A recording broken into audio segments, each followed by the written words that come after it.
This podcast is sponsored by Field Agent Canada. Phil, I think you know, and most people who know me know, that I'm not a huge fan of demos. I do love the sampling. I want people to try my product, but I'm not convinced that the demos available today for vendors are very effective. I think they chew up a lot of time. There's a lot of product waste, and I'm never convinced that they're actually targeting the right people. Okay, Smarty Pants, what do you do that's different? Buy and try from Field Agent. 300,000 consumers in their shopping panel that goes across the country. These people go to the store, buy your product, have to complete a survey on what they loved, what they didn't love about your product. Get that feedback to you as quickly as possible so that you can start making the right decisions. I like that. I think it's also really great for products that are really difficult to sample. Absolutely. Shampoo, laundry detergent, toothpaste, deodorant, endless. And you think about it, Phil, these people get to take the product home into their own homes, into their natural environments, and give this stuff a try. It's affordable, it's fast, it's across the country, all cities. It is awesome. This podcast is sponsored by Field Agent Canada. You guys know us. We don't endorse anyone or any product or any service we don't believe in. We've been customers of Field Agent before. They're amazing. If you need to drive trial, you need Field Agent Canada. Head to www.fieldagentcanada.com to check it out. Hey, welcome to This Commerce Life, an unscripted podcast that focuses on the stories behind small and independent Canadian retail and Canadian CPG. What we try and do is deliver or pull out the story of our guests and give them to you. You know, the good, the bad, the ugly of retail and CPG in Canada. We're filling a need because we think that retail is hard on the best of days, but it's also a wonderful, wonderful place to grow up and make your living. We also think that the industry, nor the people that inadvertently find themselves in the industry, really understand the industry at all. They don't really understand what goes on behind the scenes. So listen to us, Phil and Kenny. We'll unravel it for you. We'll give you the story. We'll give you the story behind the story.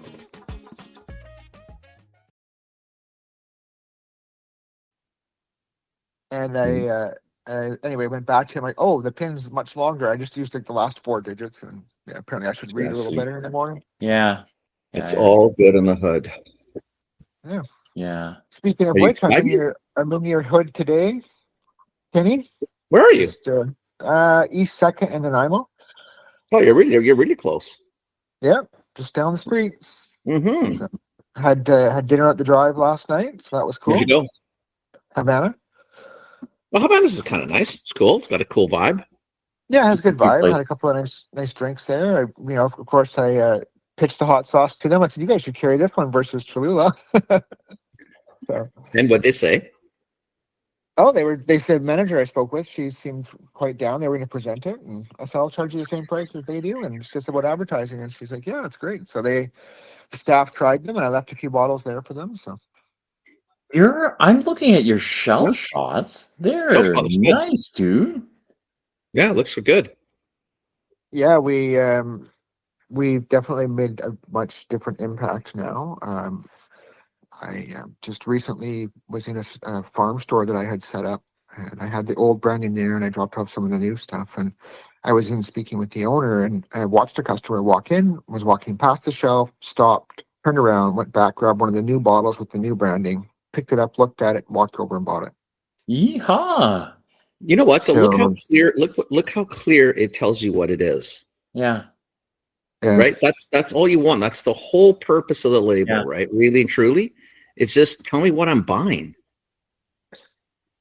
Yeah, like That's I've said to cool, you man. guys before, that speaking with you in November really lit fire under my ass to get going on this, and that's what I did, and that's what my whole purpose for this rebrand was to speak to what we are, what makes Yeah. us, what differentiates us. So what you're That's, really saying is, if it doesn't work, it's Kenny's fault. I heard it was an us thing. I don't know how I own this one. Well, I think he's just giving you the downside, but and if it's the upside, then it becomes Oh no, then it's us. Well, then it's all Phil. about it. yeah. Yeah. I think you know what it's definitively going to give you a positive return. most, you never know what happens on this planet, but the fact is you can read it. You know what it is. It's very, very clear, very clear. And you didn't lose on the branding. You can see the brand name, but I like the look. Thank you. I I think appreciate it that. looks really good on I shelf. like It looks nice on shelf. Yeah, I like it a lot. I like it a Yeah, lot. I do too. It's a good I do too. looking packages, good looking. It's good looking, man. It's good looking. Very good looking. Well, thank you very much. I appreciate that. Nope, Yeah. all good, man. You did the work. You Yeah, did the work and it no, shows. it's I think it's our first step to where we need to go, and it's my first Absolutely. step to becoming more nation ready. Funny listening to Sean and his podcast, and it's just he's got such a different take on everything, and I it's love that quite guy, man. So funny. yeah. It's really good to listen to that perspective though, and he's such the numbers guy, like he's going on I about the love it. numbers more. And as much as I try and be the numbers guy, I am not the numbers guy like he is. Like he's got it down like nobody I've ever met in this Yeah. industry. Like Well, not usually, many it's are like him, right? no majority of us. Not. I mean, I'm not this person per se, but there's so many like artisans that truly are. They went to the farmers markets. They do like 75 varieties of something. They Yeah. do 12 bottles of each, and then they call it a day, and then Yeah. that's all they want to do. And Yeah. I knew I didn't want to be to that extent, but I wanted to be a little different than that. But whereas Sean is completely different once again. Like he works from the numbers back to his product versus the other way around.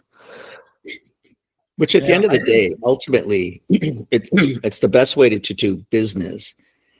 It's just, He'll make every businessman very happy for sure. Like 100%.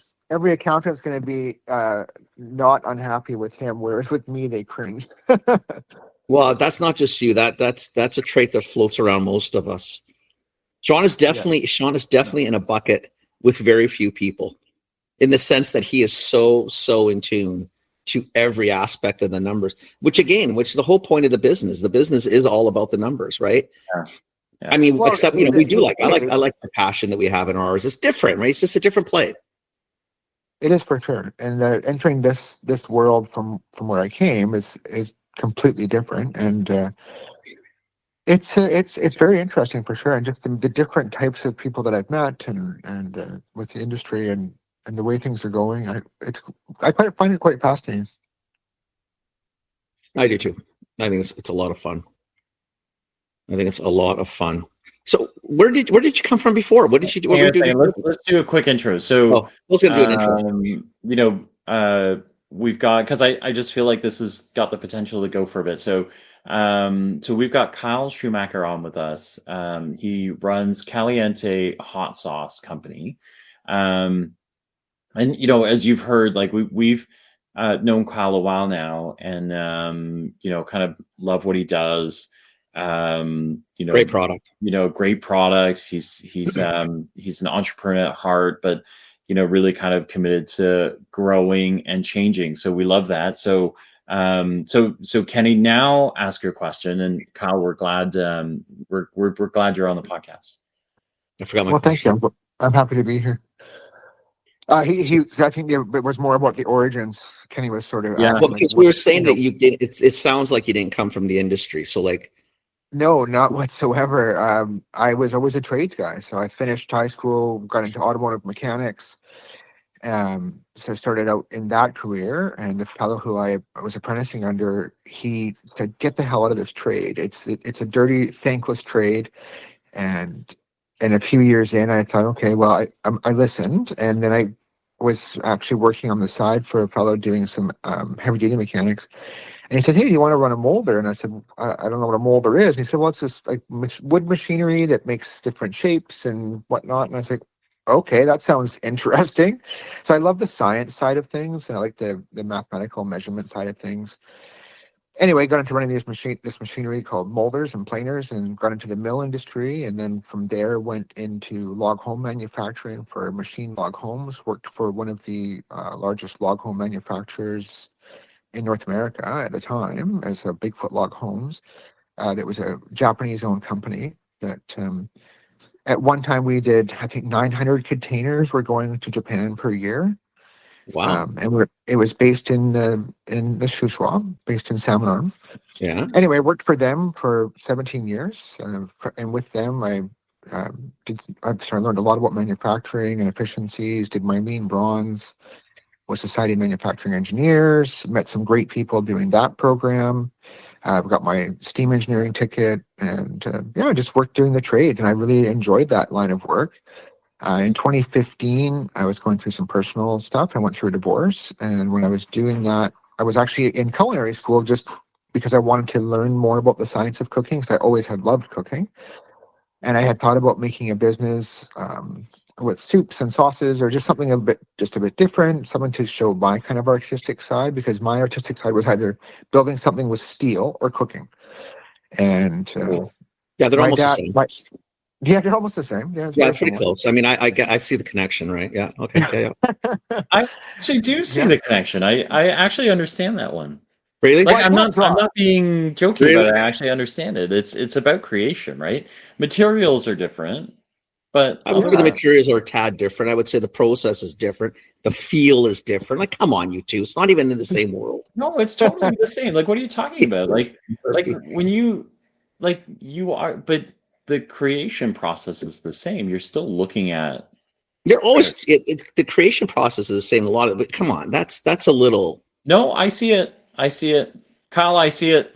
You Good. continue, Well, sir. I'm glad somebody does. I'm glad You got somebody Phil on sees your it. side, Kyle. Take it. See, the problem is I can't draw, and yet I feel like there's still some artistic side of me that needs to come out. And when I draw, it looks like I was 5, and so that didn't work out. Um, anyway, and but I could make a really nice plate. I could make some very nice food, and it's kind of in my family DNA as well. I've got a lot of members of my family that love to cook and create special and interesting things, and I believe I'm part of that. Cool. Anyway, so that segues me into my daughter was working for my now business partner as a server. He's from Central Mexico and had just purchased the Mexican restaurant in Salmon Arm. Anyway, she came home one day with this little bottle of hot sauce, and she's like, "Dad, you got to try this. It's amazing." And I did, and I agreed. And I went down to the restaurant and to meet Ivan, and I did that, and we just had a really good connection right away. And I pitched it to him. I said, "Hey, do you mind if I come and cook with you on the weekends? I'm just going through culinary school. I really would like to do this." And he goes, "Well, I just bought the restaurant." He said, "I don't have the funds. I can't afford that." And I said, "Well, I don't want any money." I said, "I just want to come and cook with you." And he's like, "What? That doesn't make sense." And I said, "No, I just want to." I said, I said, "I need something positive to do Friday, Saturday nights. I'll come on your busy nights and just help you cook." And he's like, "My goodness, absolutely. Thank you." So that's what started our relationship, and I would do that, and we had a lot of fun. We would make some interesting things. He would teach me dishes from his culture and shared his mom's recipes with me, and we got chatting, and then inevitably at the end of the nights, these nights, we would do like a family dinner for the staff, and we would sit down and have a chit chat. And one of those nights, we had a couple of tequilas, and we were drinking or having this hot sauce, and I was like, we should make this into a business. And he's like, I've had people tell me this before, but I just don't really know how to do it. And I said, well, I think I could figure out the business side of it. And anyway, that's where we started. And I walked away from that meeting and I took it pretty seriously. I went home and I started trying to make a recipe because yes, he made the hot sauce, but there was no real rhyme or reason. Again, it was more about the passion. Yeah, some of this and some of this and some of this, but he knew the basic ingredients, but there wasn't any real measurement happening. But as you know, to make a CPG product, you need a proper baseline. So I started that process, and a couple of weeks later, long story short, we had our first recipe, which was our habanero, and that's what we launched with. And we did 120 bottles of that, and it would just to gauge if anybody was even interested, and it sold relatively quickly right from the restaurant. So that was our From the venture. restaurant. Yeah, so from his Oh. restaurant in Salmon, and that's where we Yeah, but to sell we just- 120 bottles out of a restaurant in Salmon Arm, you know what I mean? Not Honestly, nothing. that's pretty impressive. Yeah, that's Yeah. not nothing. That's That's not a nothing. I mean, $120 in a store in a couple months is pretty cool, but out of a food service establishment, Yeah. and Yeah. you got to go to there. It's not like it's not a grocery store, man. Like you got to be going for this type of food at that restaurant. That's a lot of specifics. Wow. Yeah, so that's what got our start. And so we started with the habanero, and then we Then we started working with the Chipotle, and it was funny because in Mexico they don't. There's certain things that there's certain rules they have because they've been doing culinary for hundreds of years, certain ways, and then I come in and toss things up a little bit, and I mix habanero and Chipotle chilies and made the second sauce and presented to Ivan. He's like, "Oh, we just don't do that. Like, that's not like you're kind of going against the grain. Like we don't mix these two chilies together. It's weird." And then he tried it and he's like, "Oh, it's actually quite good." And I said, and so we had the other staff try it. And of course, there's a lot of Latin influence there because there's not a lot of Latin people in that No. area, but they would tend to gravitate to the restaurant because, similarity. Yeah. Yeah. Anyway, and I was getting really good feedback from them. So that was when we launched the Chipotle. And then the third one that we launched of our hot sauces is the jalapeno, which is based on a salsa verde. So it's a tomatillo base. Yeah, and that was our third. And then I am not a fan of barbecue sauce. I just typically don't like it. I find it very sweet. I find it a little too, I don't know, strange for me. So I decided to make a barbecue sauce, and I spent a couple of years with that one, and that's our newest sauce. That one's off the Yeah. charts, just so we're all very clear. So anybody, when they listen to this one, just go buy the barbecue sauce, 100% for sure. It's all good. Everything else is good, but that barbecue sauce is like, And so for context, Kenny and I, we do love food. And then when he Oh, gave yeah. us the barbecue sauce to try, we went and bought, kind of junky French fries just so we could eat the sauce. well, the restaurant was at the hotel we were staying. So Phil and I went upstairs, grabbed the food, came back downstairs with the group that we were with. Kyle's part of that group. And yeah, shit, like off the charts. Like really, really, really good. Really good. Yeah, thank you. But as you know, because we're fresh, we're in a different set, and that's been our challenge. So explain that to people too, because I still don't think sometimes fresh. If they see, I don't think they understand what fresh might mean. So if I go into a store, where do I find you? Well, we're typically in either produce, deli, or meat departments. We're always in refrigeration, though. That's our key. That's our differentiation. That's what I've had a lot of pushback on this over the years. I've had a lot of pushback to make it shelf stable and to do other things to it. But it changes the flavor profile. It's not the same. It's just not the same. So we are sticking very close to the Mexican heritage of this in keeping that everything is fresh. Everything is a whole vegetable. We don't use powders. We don't use anything dehydrated. We use just fresh ingredients. And and I'm not speaking against anything else. It's just ours is just that's what differentiates us. It just makes a different flavor, and people do gravitate toward it. However, double-edged sword. We're the only ones in those areas of this type of product. So people don't typically look for us there. Even I've had family members that have known about this since day one, and yet still go to the aisles looking for our products. And I'm like, wow, like I've explained this, I don't know how many times, that it's not here. We do most of our, all of our marketing is pointing people to where to get it, because that's been our biggest challenge, is getting it off shelf where we are. And I believe now with explaining to people that, no, it's fresh, it's different, like this is what makes us us. And I'm holding very true to that. I think that one's tough, right? Because one, you've not only got to do the work around explaining that you're in that, it's a very small spot, right? So in the middle of the grocery aisle, but then also like because I don't think the standard consumer thinks about preservatives or the things that you have to do to barbecue sauce to leave it on shelf. Do you know what I mean? Right. Like, so nobody thinks about those things. You just assume that it's all part of the same, there's salad dressings, there's barbecue sauce, Tabasco, kind of like side by side. Of course, so that's where and you those would have go, been the right? staples for Many years, and the fact that Yeah. we're just different. And how I used to explain to people is it's similar to the salad dressing idea that 30 years ago or whatever it was, you didn't find salad dressings in the produce department, in the refrigeration, because they were all shelf stable. They were in the shelving units, and that's where they were. And now that's not the case, and this is where we are pushing a path forward with this. We're doing the same thing. It's the fact that we're in refrigeration. It's a product that will not last on shelf stability. Like, we're only good for a couple of weeks without refrigeration, but with refrigeration, it's an extended period of life. So, yeah. I am just typing here. I'm connecting you to somebody, Kyle, because you got my mind running now. Sorry, I'm back. So tell me about, so you started this, and then, so how did you, because the first, besides of the restaurant, getting this into grocery stores, like, so when you started selling this at grocery store, did you know how difficult it would be, or did No, you I kind of definitely did. anticipate that, or?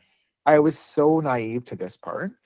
I didn't have any idea like what a sell through would be or what the turnover would be for product. And I was thinking, oh, if I had 5 stores or whatever, that would be so many. It would just be incredible. I couldn't believe, because I was looking at what we were selling out of a little restaurant, and it was, Right. to me, seemed like a fair amount.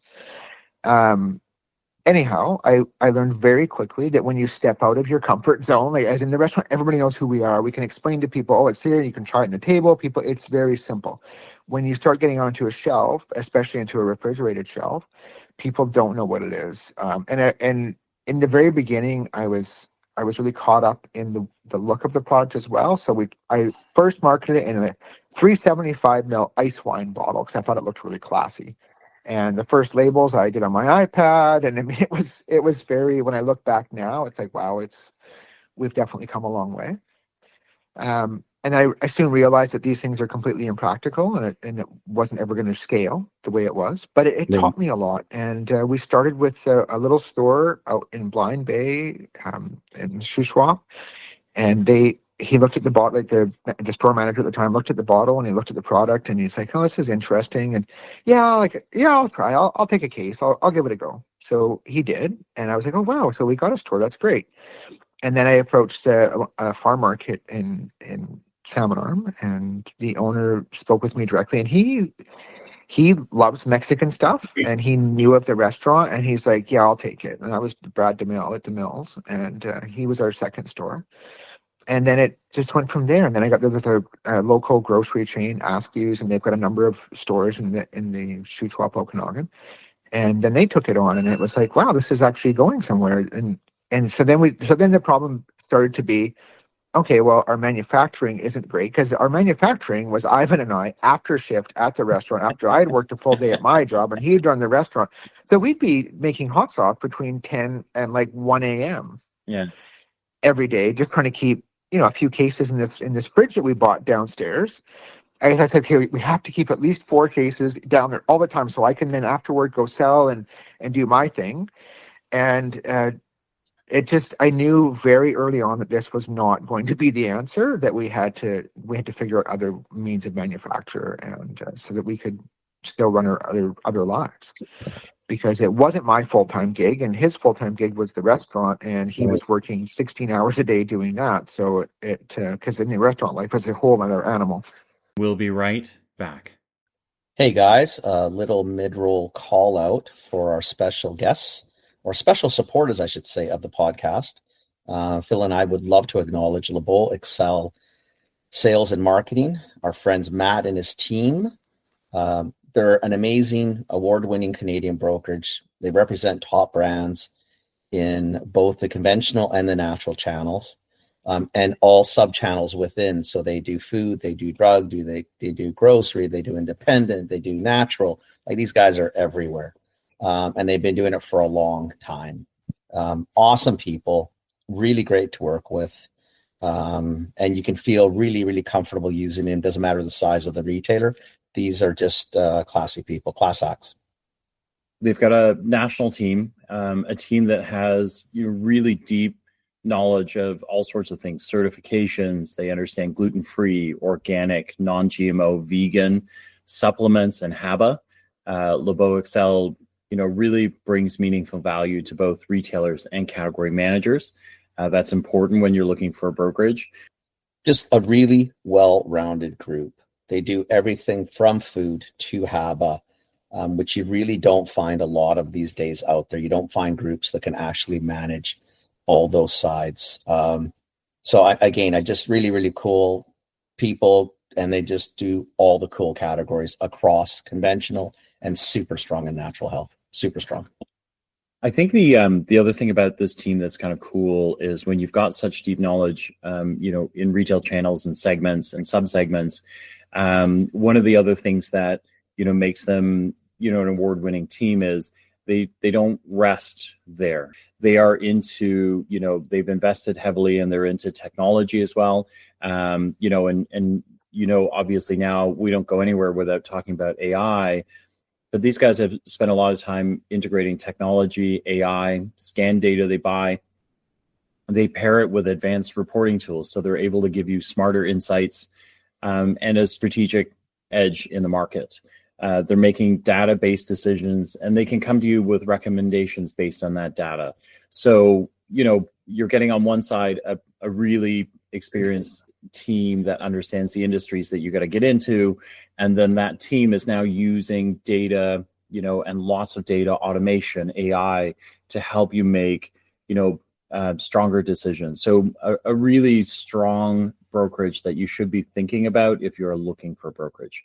If you want to find out more, head to lebeauexcel.com. That's LEBEAUEXCEL.com, and talk to the team, see if you're a fit. And now back to the podcast.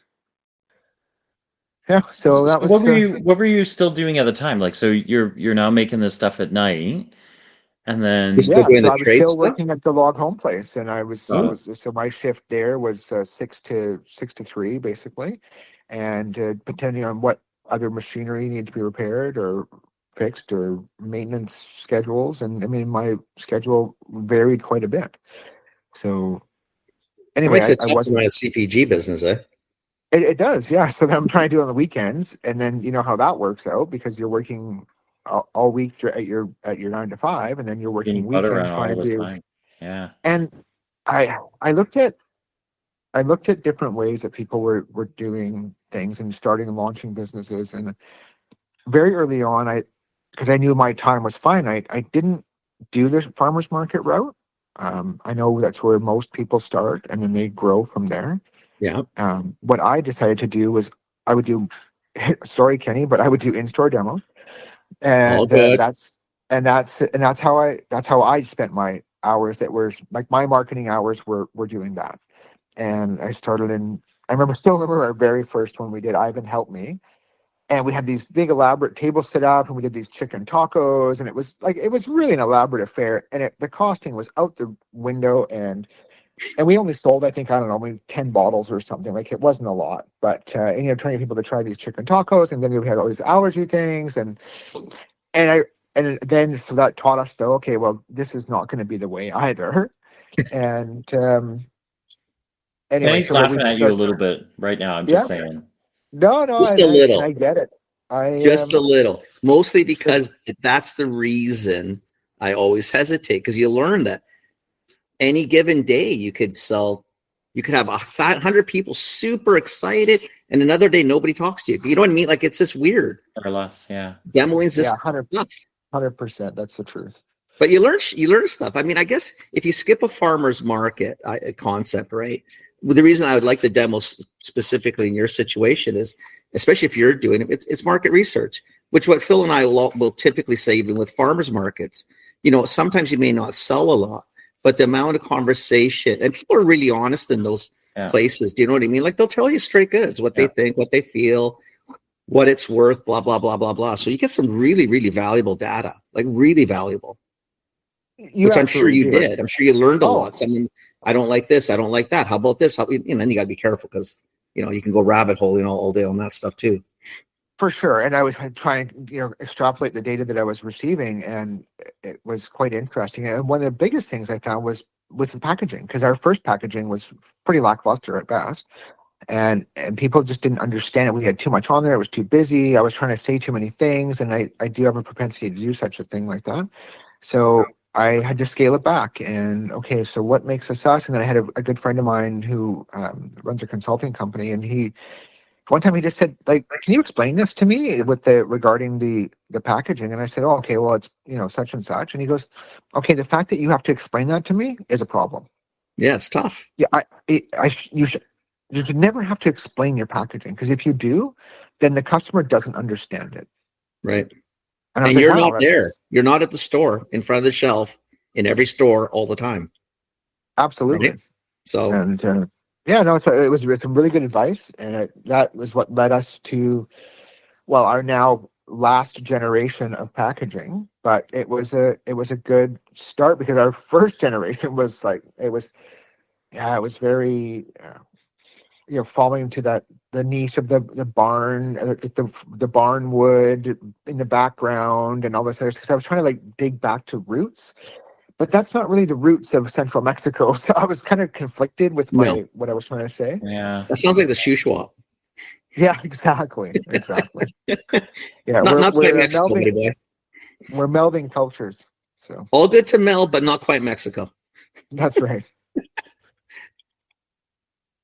So anyway, we did CHFA this year. That was turned out quite well. I've got some good contacts. I loved, actually, one of the other people that was there. She landed a really big contract with Sobeys all nationwide, and I was so happy for her. It was really nice to see, and it's one of those things that we all sort of dream of. And the fact that she got that day was just awesome, and I loved it. I like doing that, and I like helping propel other people as well. Like, I've met some really cool hot sauce people in this, because the hot sauce bunch it's a quirky crowd, but there's been some people that I've met that are just really down to earth and really nice, and I really enjoy speaking with them, and I help push their products as well, because there's so much space out there. If people go, oh, there's competition, and it's like, well, no, it's not, because they do their thing, and their thing is different to ours, Right. and ours is different to theirs, and I kind of, how I try and explain to people when they're just like outside looking in, is it's sort of like paint colors.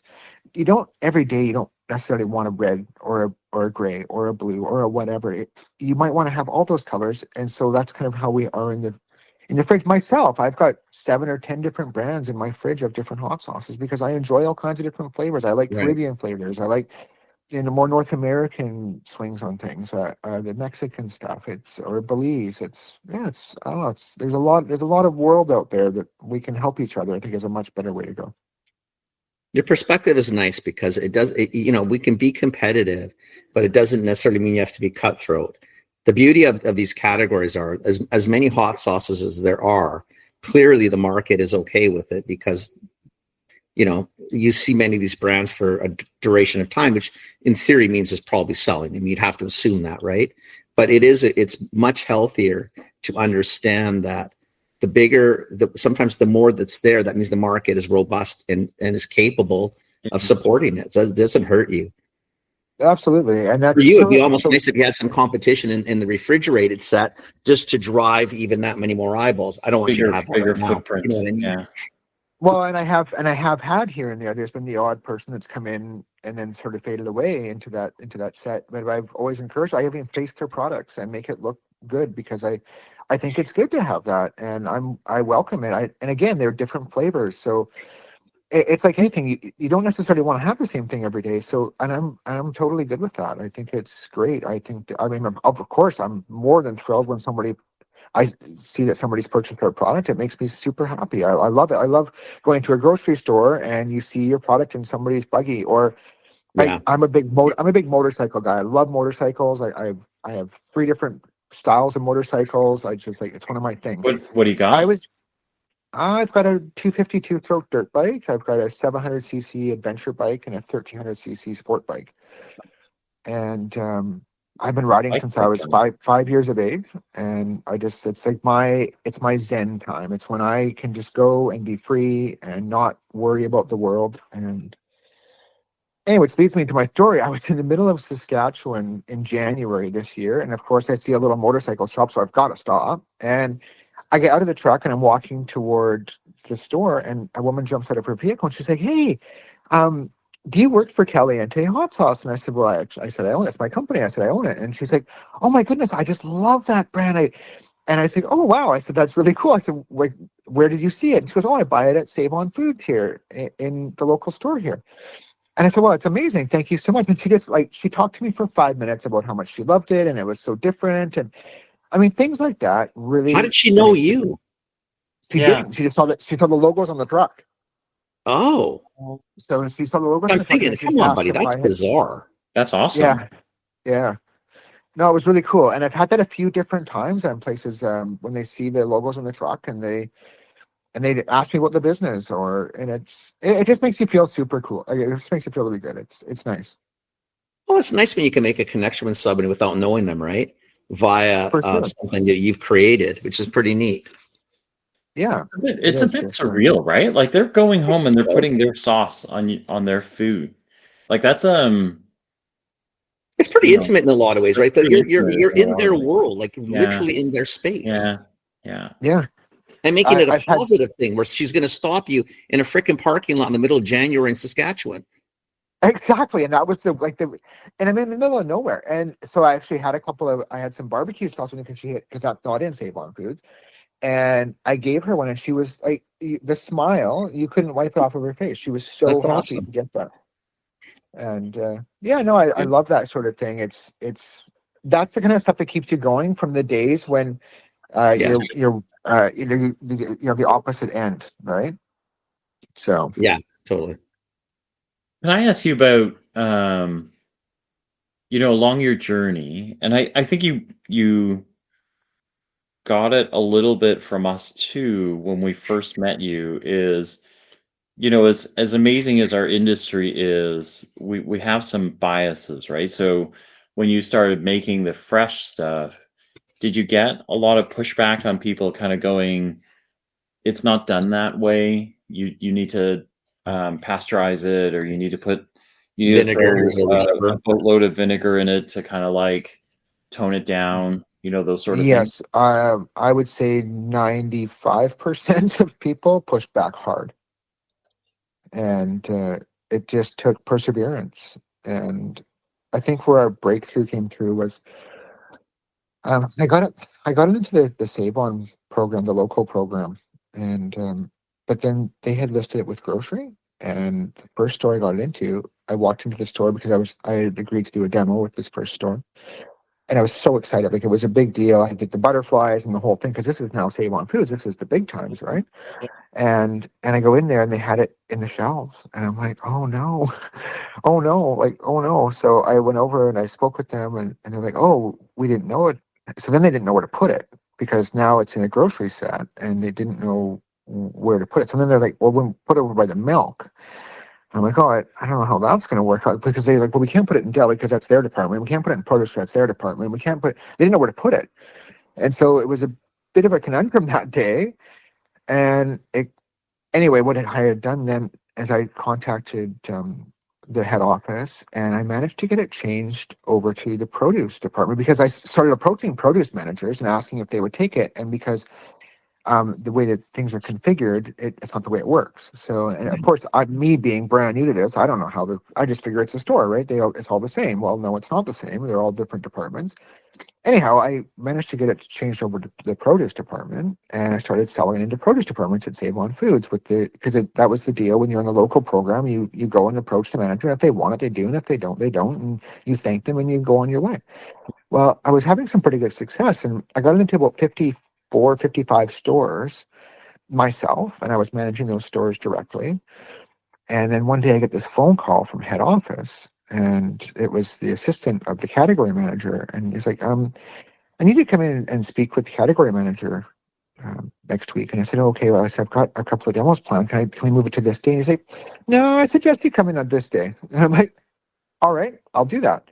So I drove down to Abbotsford or Langley, sorry. And when I met with the category manager, who turned out to be the most amazing guy and has become quite a mentor for me.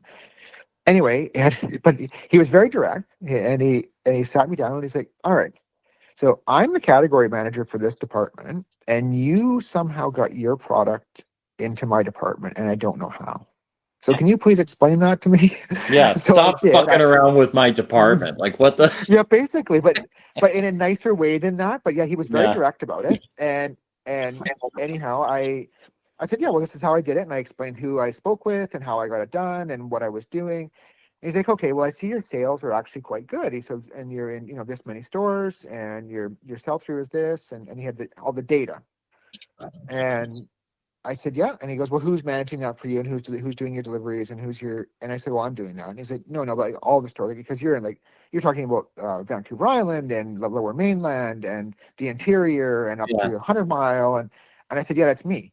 And he's like, nobody's helping you. I said, nope, it's just me. I said, there are many days when I don't know what city I'm in.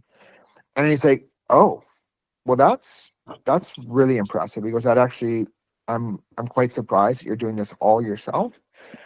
And I said, no, I really want this to work, and I'm doing the best I can to work with the managers and make it work. And that's when he really helped me out and brought it into warehouse. And that was when we got launched, as far as Save On reaches, which is Manitoba. So we were, I mean, it was just, to say excited or elated doesn't really do it justice. No. It was more than that. It was a dream come true, and it was amazing. So I'm so thankful for that day and that meeting and how that went. And yeah, I'm very, very appreciative.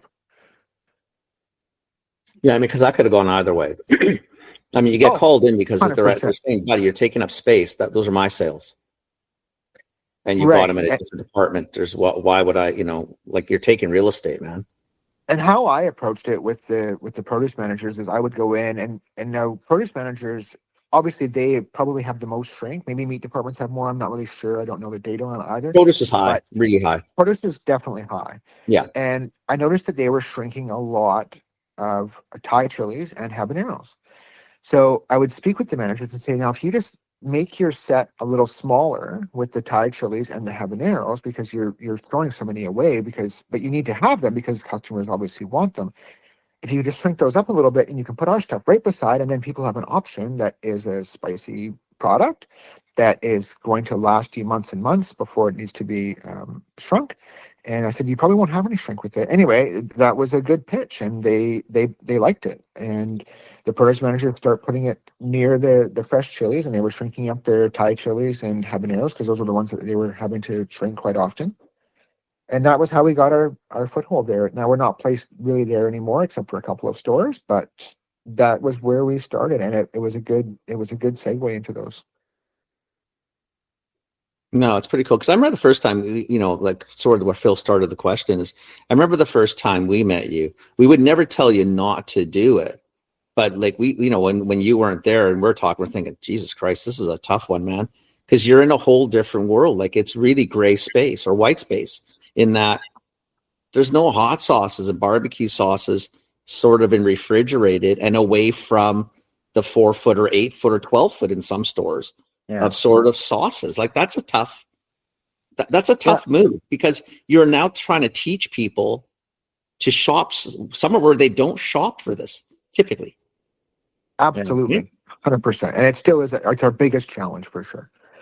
But on the other side of it, when people do embrace it, yeah, I'm pretty stubborn in a lot of ways, and really, and this one I'm just stubborn about. Didn't notice. Never noticed. No. I really believe in it. I just believe in what we're doing, and I think that's really big for me. As I've always, and this is throughout my entire life, through my trades, everything, as I've always been a proponent of eating really well.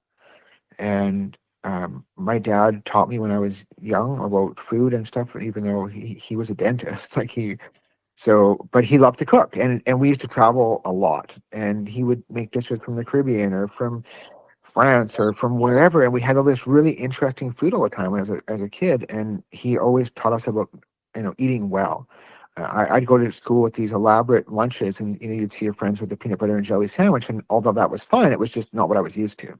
Right. And it just taught me to look more to the world, and meeting Ivan, and because I didn't know much about Mexican cuisine before I met him, and now it's one of the biggest honors is when his family comes to my house for dinner, and I make Mexican food, and they speak very little English, but in Spanish they're saying, "My goodness, I feel like I'm at home." That's lovely, right?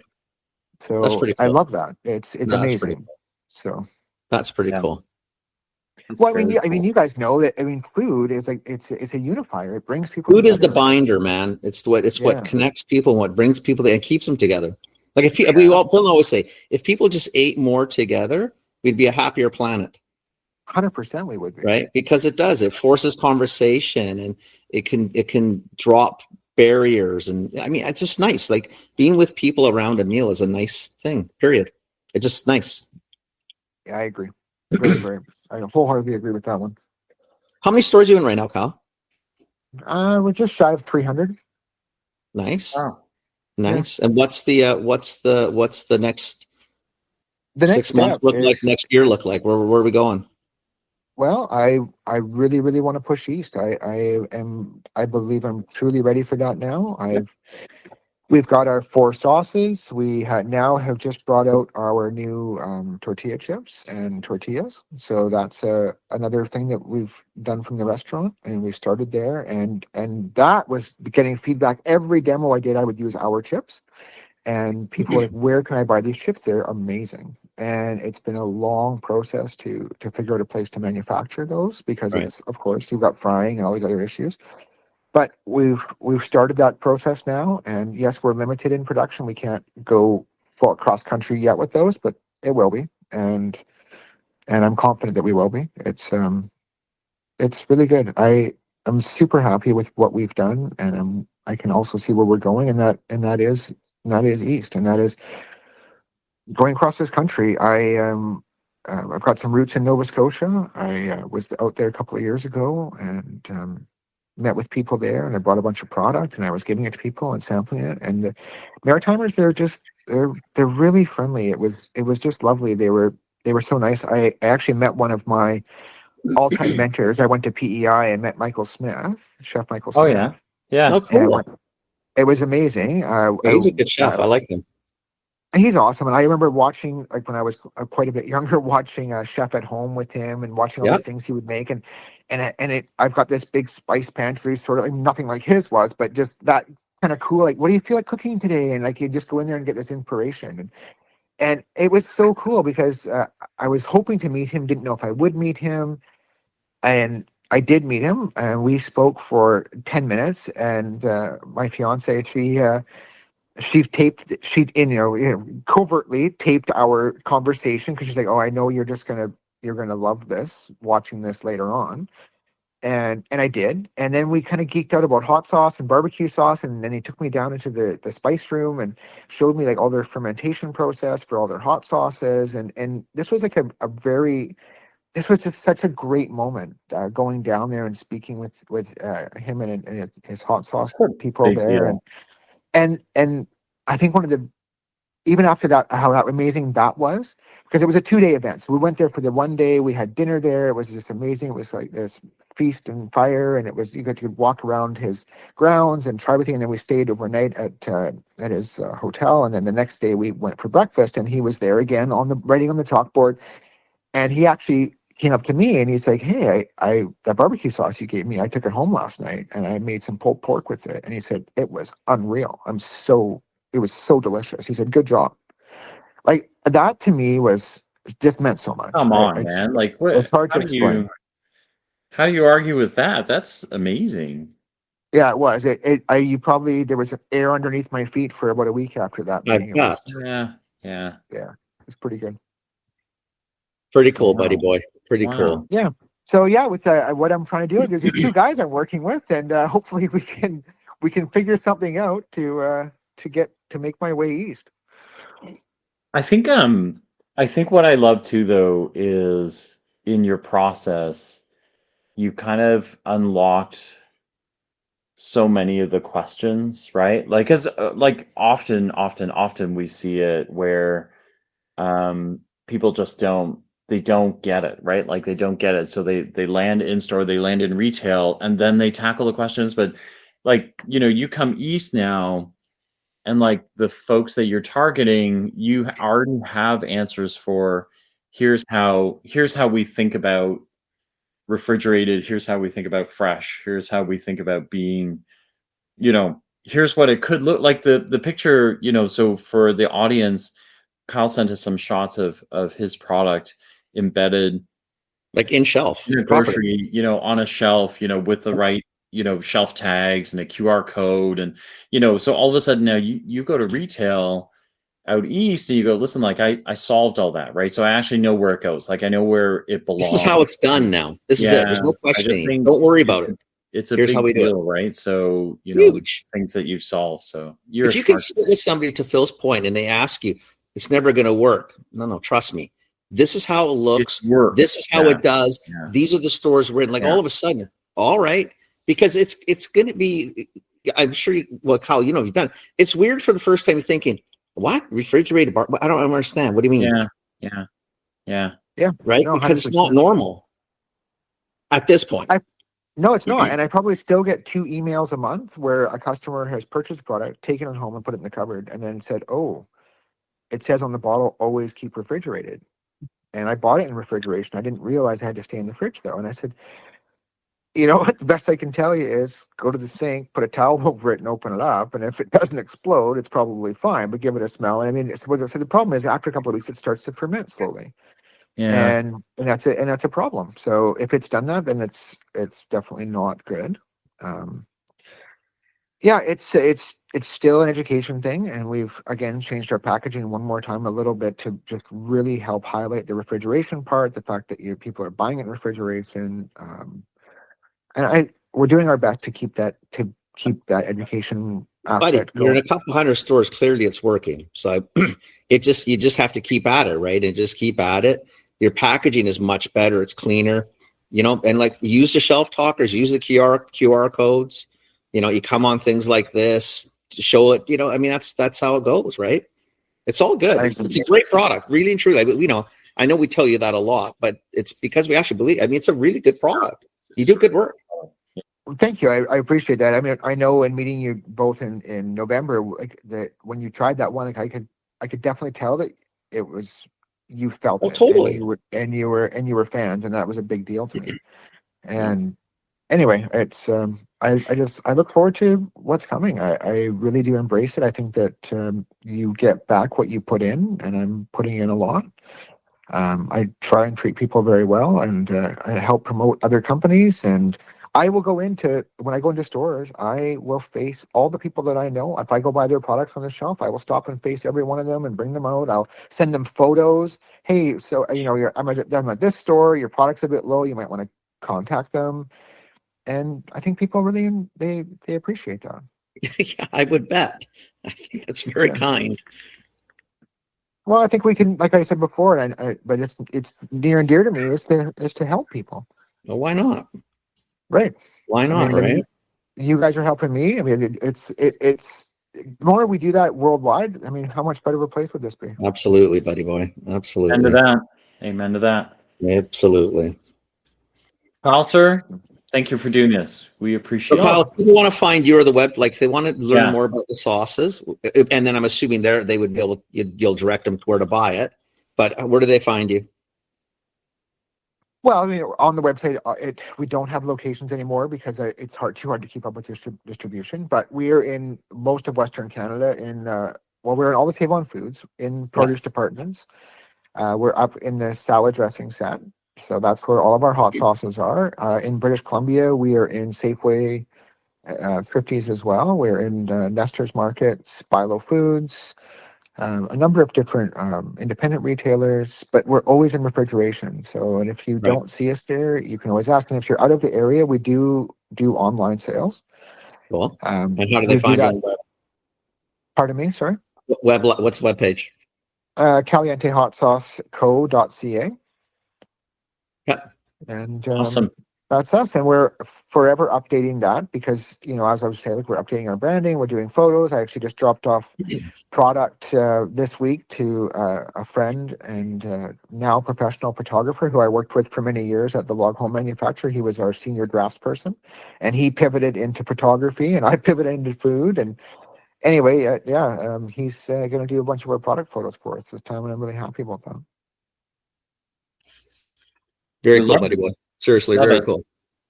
Well, thank you both so much. I really appreciate this, and I look forward to speaking to you again soon. No, we really enjoyed it. This is really fun. Yeah, Thank you for well doing that. deserved. It's a good Yeah. line. It's good stuff. Yeah. It's good Okay. stuff. All right, Okay, well, take go care. enjoy We'll your talk day soon. in East Van. Yeah. I will. Thanks, Okay. Kyle. Talk to you Thanks, soon. Kyle. Take care, buddy. Bye. He's such a great guy. We talk to him all the time, so the audience knows. We honestly we talk to him a lot. We He's talk part of once every couple weeks. he's part of an accelerator group that we're in, that he's Yeah. in with us. But I think um, what's cool is he's a smart guy. He's super generous with his time, and then he is an unrelenting entrepreneur, right? Don't you Love it. agree? Like, so Oh, he is that guy, and then we said we're around, and he takes it seriously. Like, there are lots of people that kind of go, "Oh, you're around," but they never call. But Kyle literally, he I will calls. He's like, email, "Listen, text, or call. yeah, Not scared to ask questions. no. Love it. We Yeah, we can I love do it a a shameless lot. plug for BC Food and Bev Yeah, then? Because yeah, Kyle came from two things. First, we did the what do you call it? Market readiness, yeah, and then he's in the accelerator. But it's sort of like he's sort of indicative of the community that we've been fortunate to sort of meet within that umbrella. So if you are a startup and you're really trying to get going in BC in the food processing, food manufacturing, it's well worth a membership just because of the relationships that you get, like that one. Like, he's just a really good guy. I mean, I've learned a lot. Like, he's changed even how I look at refrigeration, because I would typically run from refrigeration or frozen. But we've had so many cool frozen people too. But refrigeration, because he's quasi maverick in that space. There's not, the salad dressings have been there for years, but there's no hot sauces, buddy, and no yeah, barbecue sauces per se. Like, he yeah, really is in a lot of white space, and yet fucking guy doesn't give up, man. Persistent, like, yeah. just keeps I going. really, I yeah, really I admire like. him. It's really good. Yeah, me too. Me Really too. good. I'm a fan. So yeah. Yeah, me The too. other thing, we didn't really get into it because we were onto other things, but the other one was just he made, like, like everything else Kyle does, right? Is he made chips, tortilla chips, so that he could sample his sauces. Yeah, Like, and there are whole companies that do this for a living, and he just kind of like made, like, so he in a he kind of like nonchalantly mentioned that they're kind of like launching these, they're going to sell them, and you're kind of going like, there are big companies that do this, and his chips are really good, actually, they're right? very So good. But yeah, it's also not the same. Big companies, first off, do each of those things either separately, or if correct, they're together, it's because they're massive. correct. You Yeah, don't do sauces no, he just there's kind no of sense. like, he just did it, like Yeah, it's, yeah, which is kind of good sometimes. That's where the beauty of our industry is in a lot of ways. So many people come into it with no experience, yep, which stings most of them at the beginning. Right. But if they can make it through, they're typically better because they're not old and cynical and biased like a few of us are, because you just know what'll sort of work. But you know what? Clearly, we don't know what will work until you try it. I would, if someone if he asked me first, I'm going to do it this way, I would say, buddy, you're going to want refrigeration. Like, what are you yeah, doing?